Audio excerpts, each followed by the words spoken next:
యాకోబుతో రాత్రంతా పోరాడిన దేవదూత ఎవరు? అతడు నిజంగా దేవుడేనా? ఆదికాండము 32లో ఒక వింతైన మరియు శక్తివంతమైన సందర్భం నమోదు చేయబడింది. యాకోబు తన సోదరుడు ఏశావును ఎదుర్కోవడానికి సిద్ధమవుతున్నప్పుడు ఒంటరిగా ఉన్నాడు. అకస్మాత్తుగా ఒక వ్యక్తి ప్రత్యక్షమై తెల్లవారుజాము వరకు అతనితో కుస్తీ పడ్డాడు.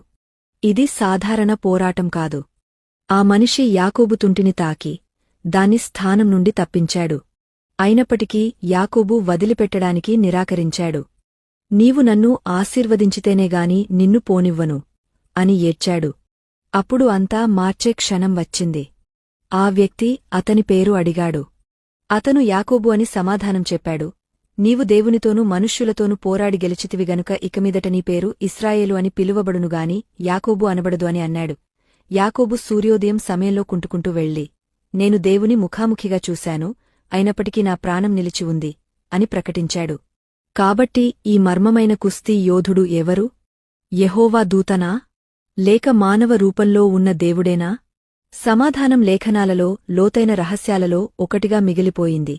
కాని పాఠం స్పష్టంగా ఉంది. దేవుణ్ణి కలవాలంటే కొన్నిసార్లు మీరు రాత్రంతా పోరాడి గుర్తించబడినప్పటికీ రూపాంతరం చెందాలి. యాకోబుతో కుస్తీ పట్టిన దేవుడు ఈరోజు కూడా జీవితాలను మార్చే దేవుడని మీరు విశ్వసిస్తే ఆమెనని టైప్ చేసి, నన్ను మార్చండి ప్రభూ అని ప్రకటించండి.